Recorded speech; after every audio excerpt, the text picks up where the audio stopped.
함께 예배합니다. 오늘 이 아침에도 주님의 십자가의 복음이, 그 은혜와 사랑이 여러분들과 여러분 가정에 가득하게 되시기를 주님의 이름으로 간절히 축원드립니다. 오늘 우리 어린이들과 드리는데 많지는 않는데, 오늘 저 지우하고 은우가 다 우리 할머니 옆에 앉아가지고 이렇게 찬양을 따라 부르는데 참 너무나도 아름다운 모습입니다. 엄마가 반주를 여기에서 해서 같이는 앉아있지 못하지만 오늘 예배 잘 들으면 은우 특히 7달란트 준답니다. 예. 오늘이 3.1절인데요 3.1절은 단순히 우리가 국경일이 아니라 우리 민족이 억압에서부터 자유를 외쳤던 날이며, 인간의 정의와 또 존엄을 향한 갈망이 하늘을 찔렀던 날이 바로 이 3.1절입니다. 우리가 좀 알지만 또 1919년 3월 1일에 서울 탑골공원에서 독립선언서를 낭독하며 시작된 대한독립 만세의 외침이 전국을 향해 퍼져나갔고, 특별히 우리 안성 지역에는 자료를 보니까 4월 초에 안성 장날, 양성의 장날에 그곳을 중심으로 해서 수천 명의 주민들이 모여서 면사무소를 습격하고 행성문서를 다 소각하고 일제 상징물들을 다 파괴하는 등 전국 어느 곳에서 찾아볼 수 없는 적극적인 저항이 일어났던 곳이 이 안성이고, 안성에서도 이 양성 지역이라고 합니다. 그래서 우리가 이 양성 만세고개를, 그 고개 이름도 만세고개라고 그렇게 부르고 있고, 거기에 보면 3.1 운동 기념관이 세워져 있습니다. 오늘 같은 날은 우리 오후 예배도 없는데 한번 그 양성에 있는 3.1 운동 기념관을 자녀들과 함께 방문하는 것도 굉장한 의미가 있겠다라고 하는 생각을 해봅니다. 3.1절은 대한민국 백성들이 희생을 치르면서도 3.1 운동을 일으켰던 그런 날이 바로 3.1절입니다. 물론 이 3.1절의 운동을 했던 것은 나라의 독립을 위한 것이기도 했지만, 그것은 인간의 존엄과 자유를 향한 것이었고, 그것은 오늘 본문의 복음과도 맞닿아 있습니다. 오늘 본문 1절을 보면 하나님의 복음이라는 말이 나옵니다. 하나님의 복음. 하나님의 복음이라는 것은 하나님께서 인간을 다른 피조물과 다르게 하나님의 형상, 하나님의 모양대로 만들었다라고 하는 사실에서 출발합니다. 그래서 하나님의 형상대로 만든 인간은 그 누구도 함부로 어떻게 억압하거나 짓밟을 수 없는 존엄한 존재이다. 하나님의 형상을 닮았다라는 것입니다. 그래서 이 3.1 운동에 신앙인들이, 우리 기독교인들이 굉장히 많이 참여했는데요, 앞장섰는데, 이것은 단지 정치적으로 나라를 독립시키는 것을 외치는 것만 아니라 인간은 하나님 앞에서 다 자유한 존재다라고 하는 믿음을 외친 것이라고도 볼 수 있습니다. 그 누구도 하나님의 형상을 짓밟을 수 없고, 인간은 하나님의 형상을 회복해야만 한다라는 것을 강조한 것입니다. 이것이 바로 복음입니다. 그래서 복음만이, 지난주에 말씀드렸던 것처럼 내가 누구인지, 진짜 나의 정체성, 인간의 정체성, 존엄성을 정확하게 깨우쳐주고 알게 해주는 것이 바로 복음이다라고 볼 수 있습니다. 그래서 우리가 복음을 받았다라고 하는 것은 단순히 예수 믿고 천국 간다, 거기에 그치지 않습니다. 우리의 전 존재가 변화되어져서 새로운 피조물로 하나님의 형상을 회복하는 데까지 나아가게 되어지는 것, 이것이 바로 복음입니다. 복음은 그렇게 작은 것이 아니에요. 복음은 예수 믿고 천국 간다, 이게 아닙니다. 이거는 아주 일부분에 불과한, 복음은 더 큰 의미를 가지고 있는, 그래서 오늘 하나님의 복음이라고 말을 합니다. 이 하나님의 복음이 우리 안에 있는 사람은 하나님의 그 만드신, 우리 하나님께서 우리를 하나님의 형상대로 만들었는데 그 형상이 회복되어지는 새로운 피조물로 변화되게 된다는 것입니다. 그래서 그 복음을 우리가 받아들이고 그 복음이 우리 안에서 살아 역사하면 변하게 되어집니다. 복음이 내 안에 들어왔는데 전혀 변화가 안 일어난다? 기적 중의 기적입니다. 그런 기적은 일어날 수도 없는 기적입니다. 여러분, 암 환자가 낫게 되어졌다, 아니면 죽은 자가 살아났다 보다 예수 그리스도가 내 안에, 복음이 내 안에 들어왔는데 예전과 똑같이 그냥 내 중심적으로 고집 부리며 뭐 화내며 뭐 짜증내며 또 뭐 세상 것들만을 구하며 막 살아가고 있는, 그럴 수가 없다는 거예요. 왜냐하면 복음이 능력이기 때문에 그렇고, 복음은 우리 전 존재를 변화시키는 것이기 때문에 우리의 삶의 가치관이 바뀌어지고 삶의 방향이 바뀌어지고 삶의 태도가 바뀌어지고 그렇게 만드는 것이 바로 복음이다. 그래서 이 땅에서부터 하나님의 나라가 우리 안에 점점 이루어져서 영원한 하나님의 나라를 가게 되어지는 거, 이게 바로 영생이라는 겁니다. 영생은 죽어서 하나님 나라 간다가 아니라 이 땅에서부터 하나님의 삶의 원리로, 하나님의 원리로 회복된 하나님의 형상으로 살아가는 것이 바로 복음이고, 그것이 바로 하나님의 나라, 영생의 삶이다라고 하는 사실입니다. 그래서요, 오늘 본문은 1차적으로는요, 오늘 로마서를 쓴 이유는 많은 사람들을 뭐 전도하기 위해서 그렇게 쓴 것이 아니라, 로마서가 쓰여질 당시에 로마에는 이미 교회가 있었습니다. 이 서신을 받아 읽는 사람들은, 로마서를 읽는 사람들은 이미 교회를 나오고 있는 어찌 보면 교인들이었습니다. 그런데 바울이 이 편지를 써서 보내고, 내가 너희들에게 방문하기를 원하는 것은 11절에 보면 어떤 신령한 은사를 너희에게 나누어줘서 너희를 견고하게 하려 함이니라고 말하고 있습니다. 여기서 말하는 신령한 은사라는 것은 무슨 예언이나 병고침이나 영분별과 같은 그게 아니라 복음입니다. 너희들이 복음을 확신하고 복음의 능력을 경험하고, 그래서 믿음으로 계속해서 나아가고 견고하게 되어지는 것, 이 믿음의 은사를 말한다라고 볼 수 있습니다.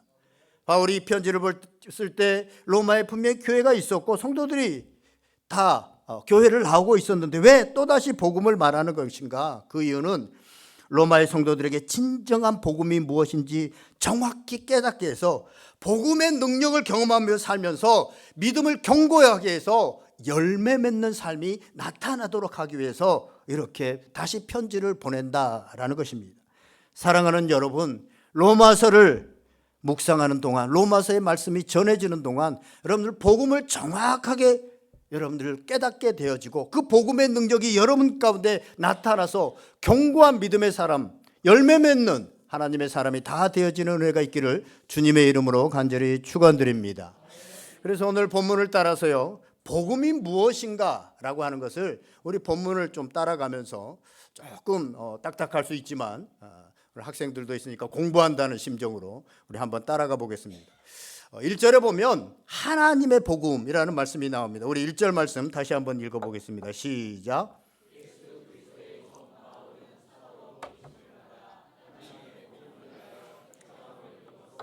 아멘. 이 복음의 기원은, 복음은 그 기원이 하나님께로부터 나왔다는 것입니다. 이 복음이라는 말이 좋은 소식이라는 건데, 이 복음이 사람이 만들어낸 어떤 철학이나 사상이나 사도들이 만들어낸 어떤 그런 것이 아니라, 또 종교를 말하는 것이 아니라 하나님께로부터 나온, 이 잃어버린 세상을 위한 하나님의 복된 소식이 바로 이 복음이다라는 것입니다. 그래서 이 복음은 기원이 하나님이시기 때문에 세상의 사람들은 아무리 뭐 철학적인 거, 아무리 뭐 어떤 것들을 얘기할지라도 그것이 될 수도 있고 안 될 수도 있는데, 하나님이 말씀하신 것이기 때문에 반드시 이루어진다고 하는 사실입니다. 곧 이제 또 선거철이 다가옵니다만, 선거철이 되면 정치인들은 행복한 나라, 행복한 삶을 만들겠다고 막 말을 하고, 경제인들은 경제가 우리를 행복하게 만들어준다고 말을 하고, 사상가들과 철학자들은 우리를 사상과 철학이 구원해낸다고 얘기를 합니다. 그러나 그 어떤 것도 우리를 구원하여 하나님의 형상, 원래 하나님이 만드신 그 형상대로, 그래서 영생을 가진 자로 회복하는 일은 아무도 할 수 없습니다. 그러나 이 복음은 하나님께로부터 기원됐기 때문에 그 일을 가능케 한다는 것입니다.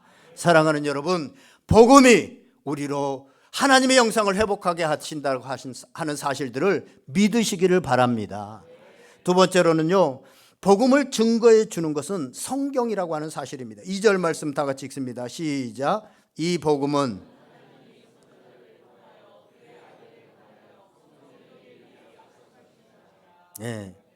복음은 사도들에게 주어졌고, 지금 그 복음을 사도 바울이 쓰고 있지만 또 구약 선지자들 통해서 계속해서 말씀하셨지만 이것은 그냥 어느 순간 한순간에 누군가가 특정한 사람에 의해서 갑자기 나타난 것이 아니라 구약의 선지자들의 수천 년 전에 약속한 그 약속이 지금 실현되어졌다. 그래서 이것은 그냥 어느 한순간에 어떤 사람이 철학적인 아니면 뭐 종교를 창제하기 위해서 만들어낸 이론이 아니라는 거예요. 오랫동안 이미 역사 속에서 많은 사람들이 특별히 성경에서 예언한 사실이라고 하는 사실입니다. 그래서 고린도전서 15장 3절 하반절에서 14절을 보면 이는 성경대로 그리스도께서 우리를 위해 죽으시고 장사 지낸 바 되셨다가 성경대로 사흘 만에 다시 살아나사. 예수님이 십자가에 죽으시고 다시 부활하신 거, 이게 복음의 핵심인데 이것도 그냥 어느 날 갑자기 예수님이 이 땅에 오셔가지고 십자가에 죽으시고 부활하신 것이 아니라 성경대로 벌써 몇천 년 전부터 그렇게 되어지겠다라고 하는 약속의 말씀이 그대로 이루어진 것이다 라는 것입니다. 할렐루야. 그래서 이 복음은요, 어느 순간 뭐 어떤 사람에 의해서 생겨진 것이 아니라 하나님으로부터 기원돼서 오랫동안 많은 선지자들과 예언자들을 통해서 약속한 것이 우리 가운데 이루어진 것이다. 그러면 그 복음의 내용은 무엇이냐? 우리 3절 말씀, 3절 4절 읽어보겠습니다. 시작. 그의 아들에 관하여 말하면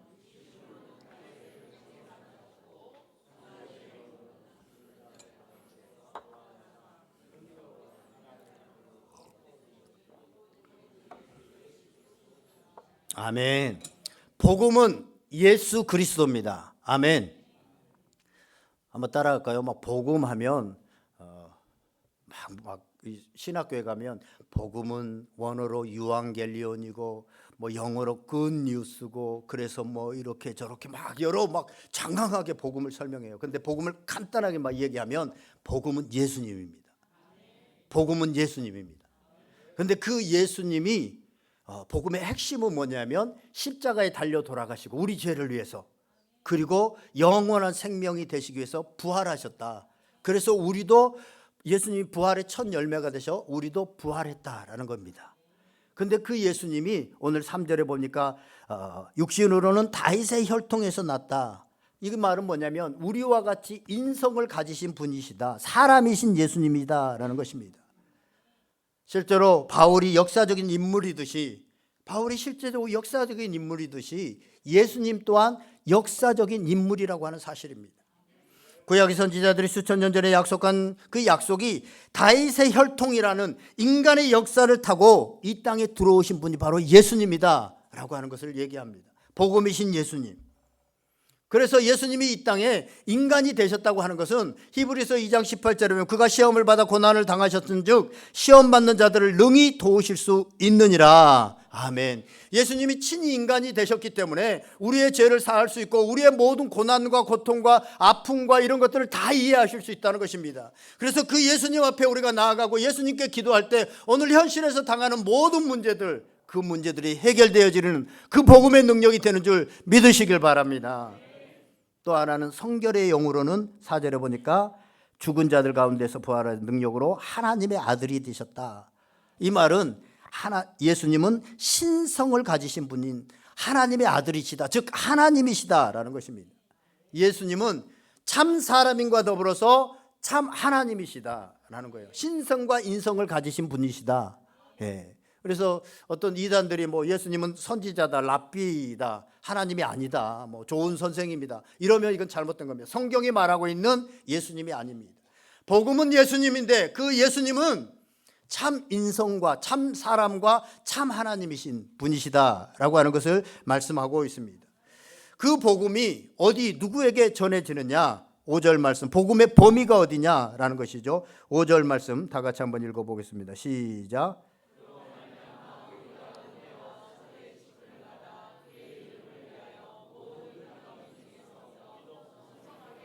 예, 복음의 범위는 모든 나라, 모든 민족, 즉 모든 사람이라는 것입니다. 모든 이방인들. 그런데 그 16절에 그 순서가 나와 있는데 복음은 믿는 자에게 구원을 주시는 하나님 능력이 됨이라. 먼저는 유대인에게요, 그리고 헬라인에게도로다. 먼저는 유대인에게 주어졌고 유대인을 먼저 알게 했지만 그것이 결국은 헬라인에게로 우리 모두에게 전해지게 되어졌다. 그래서 이 복음은 모든 사람을 위한 것이다. 누구 특정한 사람, 잘난 사람, 뭐 지혜로운 사람 이런 사람 것이 아니라 모든 사람의 것이다 라고 말씀하고 있습니다. 다섯 번째로 복음의 목적이 뭐냐?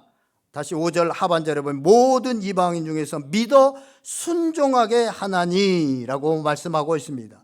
복음의 목적은 믿어서 천국 가게 되어졌다. 물론 그것도 있지만 오늘 본문을 보면 믿어서 순종하게 되어지는 것이다 라고 말씀하고 있습니다.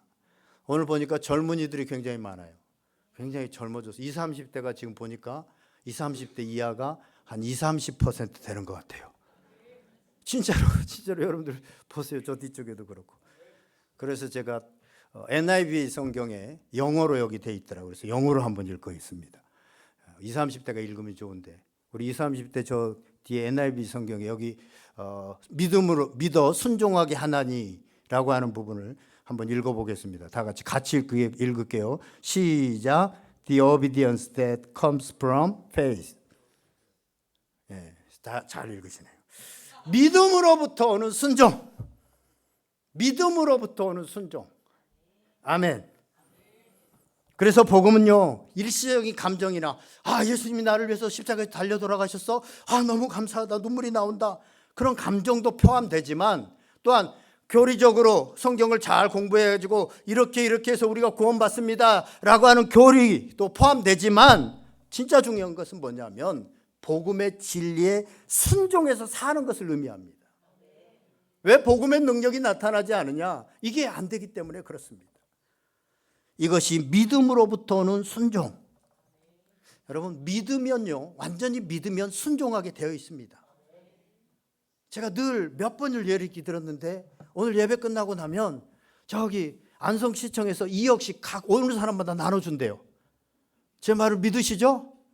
안 믿어요. 그러니까 안 가. 근데 믿으면 이거는 믿지 못할 말이잖아요. 근데 하나님께로부터 온 진짜 믿을 만한 말이다. 이건 확실하다라고 하면 여러분 가요, 안 가요? 다 제처럼 오후 예배 있어도 가요. 2억인데 오늘 없어서 다행이지만 왜냐하면 믿으니까. 믿으면 가잖아요. 그런데 내가 예수님을 믿습니다 라고 하면서 엉뚱한 행동을 하고 있어. 예수님이 말씀하신 것과는 전혀 다른 행동으로 살아가요. 믿는 거예요, 안 믿는 거예요? 이게 바로 믿음으로부터 오는 순종입니다. 믿음은 순종을 가능케 합니다. 그러므로 복음이신 예수님을 믿는다고 하면서 그 진리를 따라 살아가려고, 물론 우리가 부족하고 육체를 덧입고 있고 힘들고 그렇기 때문에 온전히 다 살아가지 못하지만 우리 마음 가운데서 주님의 말씀을 따라 살아가야지 라고 하는 마음마저도 들지 않는다. 이건 우리 안에 복음이 있는지 그것을 믿는지를 의심해 봐야 됩니다. 복음이 없고 예수님이 없으면 어떻게 되는 거예요? 사실 영생이 우리 가운데는 없는 겁니다. 이제 그렇게 얘기하고 7절에서 13절까지는 인사와 감사 그리고 그들을 위한 기도한다는 내용과 바울이 로마로 여러 번 가고 싶었지만 길이 막혀서 잘 가지 못했다라고 하는 것을 말하면서 11절을 보면 바울이 로마에 간절히 가고자 했던 것은 어떤 신령한 은사를 나누어 주기 위해서, 그래서 너희들을 경고하기 위해서라고 말씀하고 있습니다. 아까 말했던 것처럼 여기서 신령한 은사는 어떤 예언, 방언, 병고침 이런 은사가 아니라 복음을 의미합니다. 그래서 15절에 나는 할 수 있는 대로 로마에 있는 너희에게도 복음 전하기를 원한다라고 말씀하고 있습니다. 그래서 여기서 로마에 있는 너희는 1차적으로 로마 교회에 속해 있는 교인들이죠. 그들은 교회를 다니면서도 실제로 복음을 경험하지 못하고 실제로 복음을 정확히 알지 못하고 그래서 복음을 믿지 않아서 복음대로 살지 못하는, 그래서 삶 속에 전혀 복음의 능력이 나타나지 않는, 어찌 보면 나중에 로마서 5장 정도 가면 육신에 속한 그런 그리스도인들이 많았다는 거예요. 이런 사람들은 그냥 교회는 다니지만 뭔가 환경이 변하고 뭔가 어려운 일들이 다니면 쉽게 복음을 버려버리는, 쉽게 교회를 떠나버리는, 예수님을 버리는 이런 사람들, 이런 교인들을 말한다고 할 수 있습니다. 코로나 때 한국 교회가 많은 교인들이 믿음에서 떠났다고 하는데 이런 원리로 보면 그들은 대부분 복음이 무엇인지를 정확하게 잘 모르고 있었고 복음의 능력을 경험하지 못한 교인들이다라고 볼 수 있습니다. 지난 시간에도 말씀드렸지만 이 로마서를 쓸 당시에 굉장히 큰 핍박이, 너무너무 큰 핍박이 있었습니다. 예수 믿는다고 하면 막 화형시키고 사자의 밥이 되어지고 이런 어려움들이 있었는데, 예수님을 믿는다는 것은 비참하게 죽을 수 있다는 것을 늘 염두에 두었어야 됩니다. 그런데도 불구하고 그들이 당시에 무덤으로 사용했던 카타콤이라고 하는 시체를 두었던, 그렇지 않으면 발견되니까 지금도 북한에서는 몰래 그렇게 뭐 동굴 같은데, 산속 동굴 같은데 가서 예배를 드린다 뭐 이런 얘기를 들은 적이 있는데, 그 당시에도 이런 카타콤에 들어가 가지고 예배를 드리고 신앙을 유지했던 것입니다. 이들이 그렇게 할 수 있었던 것은 지난주에 말씀드렸던 것이, 이 바울이 보낸 이 로마서, 복음의 핵심을 깨닫고 복음의 능력을 깨달으니까 그들은 어떤 어려운 가운데서 어떤 환난이 닥쳐와도, 죽인다고 하더라도 그것을 무서워하지 않고 복음을 지켜내고 복음으로 살아가고 믿음으로 살아가게 되었다는 것입니다. 저는 가끔 이런 생각을 해요. 교회에 나와서 아름다운 찬양을 부르고 교회에서 봉사하는 분들 중에 복음이 뭔지 모르고 찬양도 부르고 봉사하는 분들도 있을 텐데, 이런 분들이 좀 없었으면, 많지 않았으면 좋겠다라고 하는 생각들을 합니다. 왜 제가 이런 생각들을 하냐면, 제가 10수년 동안 교회를 다니고 교회에서 막 찬양도 하고 여러 가지를 했지만 제가 그렇게 다녔거든요. 복음이 뭔지도 모르고 그냥 교회의 습성과 그 다음에 어떤 조그맣게 아는 그런 걸로 그냥 다른 사람들이 하니까 좀 착하게 살면 좋으니까 좀 착하게 살고, 예배 드리면 천국 간다고 하니까 뭐 천국 가고, 부모님이 또 그렇게 했으니까 하고.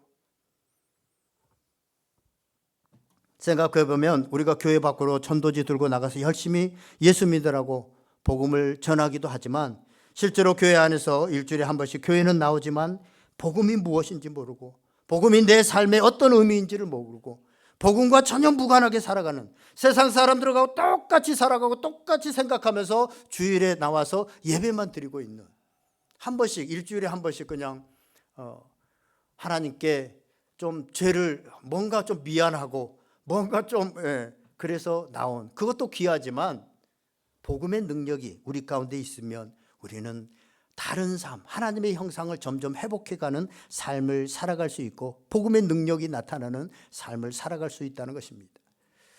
그러나 그렇지 못하니까 우리의 삶에 능력이 나타나지 않고 20년을 예수를 믿어도 그대로 변하지 않는 그런 모습들이 우리 가운데 여전히 똑같이 생각하고, 20년 전에나 여전히 세상이 중심이고 여전히 내가 중심이고 그런 삶을 살아가고 있고, 그러다 보니까 누군가에게 이 아름다운 복음, 이 귀한 복음, 세상을 바꿀 수 있는 유일한 코드인 이 복음을 전한다는 것 자체가 엄두가 나지 않는 그런 삶. 그래서 내 입으로 한 번도 20년 동안 예수를 믿었지만 이 복음을 누군가에게 간절하게 기도하면서 전해본 적이 없는 그런 삶을 살아간다는 것입니다. 그런데 오늘 바울은 다릅니다. 오늘 본문 16절에 보니까 내가 복음을 부끄러워하지 아니한다라고 말씀하고 있습니다. 지난주에 말씀드렸던 것처럼 당시에는 복음이 부끄러운, 무식한 이런 취급을 받았습니다. 그런데 바울은 능력을 경험했기 때문에, 바울은요 로마서 16장 25절에 보면 나의 복음, my gospel 이렇게 말을 합니다. 내 복음, 오늘 1절에 보니까 하나님의 복음, 그 복음이 9절에 보니까 그의 아들의 복음, 그렇게 말을 하는데 16장에 가면 나의 복음 이렇게 말을 합니다. 그러니까 하나님의 복음이 예수 그리스도 그 아들의 복음인데 그 복음이 내 복음이 됐다는 거예요. 그렇게 되어졌을 때 우리는 담대하게 전할 수 있게 된다는 것입니다. 제가 몇 번 말씀을 드렸는데, 내가 죽을 병에 걸렸는데 뭐 병원에 가봐도 이런저런 약을 써봐도 뭐 한의원에 가봐도 도저히 낫지 않고 이제 곧 죽어가는데, 어떻게 하다가 누가 뭐 이렇게 지나가다가 꽃잎을 하나 따서 이렇게 먹었는데, 그 꽃잎을 따서 먹고 나서는 놀랍게 변화되어져 가지고 병이 싹 나아져 버린 거예요. 그 10수년을 진짜 이걸 가지고 막 고민하고 어떻게 하면 나을까, 이제 곧 죽어가는데, 이제 얼마 남지 않았는데, 생이 얼마 남지 않았는데 꽃잎을 하나 따서 먹었는데 살아난 거예요. 그러면 똑같은 병에 걸려가지고 고생하면서 죽어가는 사람, 그 사람에게 이 꽃잎을 따서 먹으라고 전할까요? 답을 가르쳐줘도 이쪽은 항상 대답을 잘 안 하셔. 이쪽은 대답을 하시는데 전하게 돼 있어요. 누가 의사가 와가지고 그거 먹는다고 무슨 효력이 있어, 뭐 약사가 와가지고 그거 아무것도 아니야, 우연히 된 거야. 그렇지만 그 사람은 온갖 노력을 해봤잖아요. 그런데 안 됐잖아요. 근데 꽃잎을 따서 먹는 순간 됐잖아요. 확신합니다. 그 사람한테 그냥 내 말 한 번만 들어봐, 그냥 속는 셈 치고 들어봐, 그리고 이거 한 번만 먹어봐, 이렇게 얘기할 거 아니에요. 그 똑같은 병을 바울이 그랬어요. 바울의 인생의 구원의 문제, 자신의 삶의 영생의 문제, 어떻게 하면 의롭게 살아갈까라고 하는 문제를 어마어마하게 고민한 거예요. 인생을 어떻게 하면 참되게 살아갈 수 있을까 엄청나게 고민하고, 이 종교에도 빠져보고 이렇게도 살아보고 연구도 해보고. 그런데요, 해결 방법이 없었는데 인생의 근본적인 문제, 이 문제, 구원의 문제를 예수 그리스도의 복음을 통해서 해결받았어요. 그 고민하던, 그 방황하던 그 인생이 끝나버렸어요. 그러니까 그는 담대하게 전할까요, 안 전할까요? 그래서 전하게 된 겁니다. 이렇게 복음을 확신한 바울에게는 복음을 전하고자 하는 열망으로 가득 차게 되어집니다. 그래서 14절에 이렇게 말하죠. 14절 말씀 다 같이 한번 읽어보겠습니다. 시작.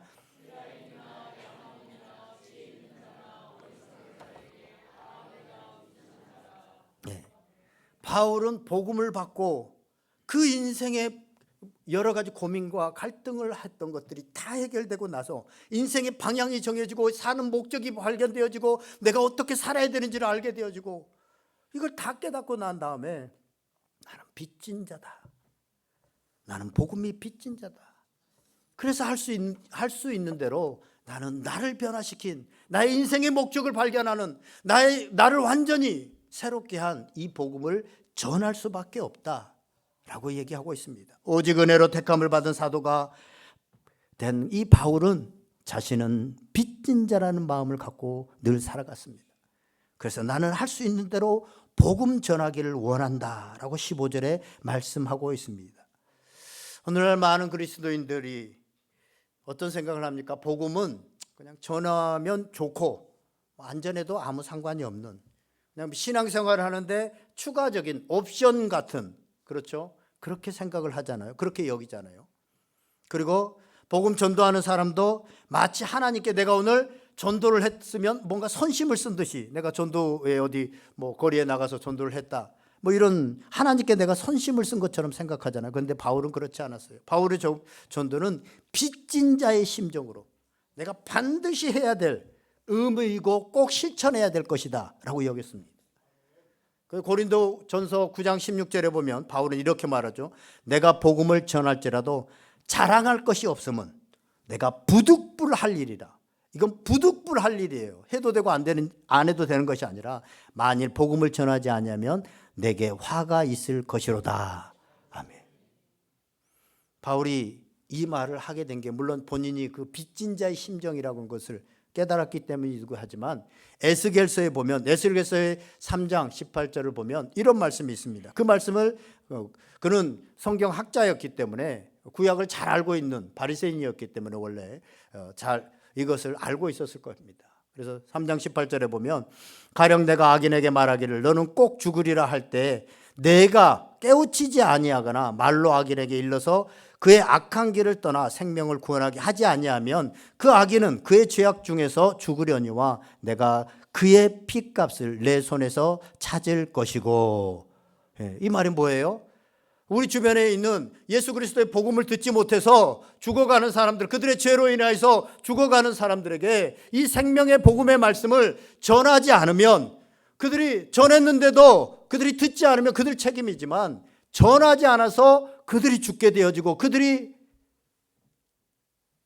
나 듣지 못했는데요 변명하게 되어진다면, 그것을 그 옆에 있는 우리에게 맡겨준, 우리에게서 그 피값을 찾을 것이다 라고 말씀을 하고 있습니다. 묻겠다는 거예요. 참 무서운 말씀이기도 합니다. 제가 1991년도에요 학교 실습선을 타고 파푸아뉴기니아라고 하는 곳을 갔습니다. 저 오스트레일리아, 호주 위에 있는 파푸아뉴기니아. 그때 당시에 얼마나 겁을 주던지요. 91년도까지 거기에는 숲속의 깊은 곳에는 식인종들이 살고 있다고, 아마 실제로 살고 있었던 자료들이 있었던 것 같아요.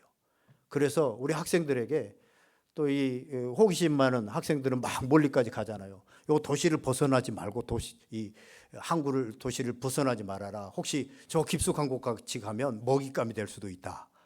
이렇게 겁을 주더라고요. 근데 거기에 갔더니 그때 그 주민들이 거기에는 주로 미네랄을 이렇게 흡수할 수 있는 걸로 하나님께서 야자수를 줬어요. 그래서 야자 열매 알잖아요. 저는 그거 참 맛있더라고요. 어떤 사람 비릿해서 잘 못 먹는다는데 시원하게 먹으면 제가 필리핀에 있을 때 자주 먹었어요.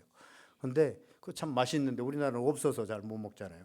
그것을 주민들이 이제는 먹지 않고요. 야자수가 아니라 다 코카콜라를 마시고 있었어요. 어떻게 그렇게 됐는가 보니까 미국의 이 대표적인 기업 코카콜라, 이 코카콜라 회사가요, 미국의 외교관들도 들어가지 못하는 공산권이나 적대하는 그런 나라에도 다 코카콜라를 전한 거예요. 다 그 코카콜라가 들어간 거예요.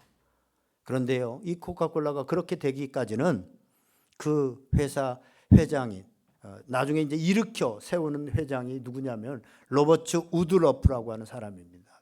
그의 이름 로버트 우드러프라고 하는 사람이 창립자는 아니고 크도록 만든 그 회장인데요.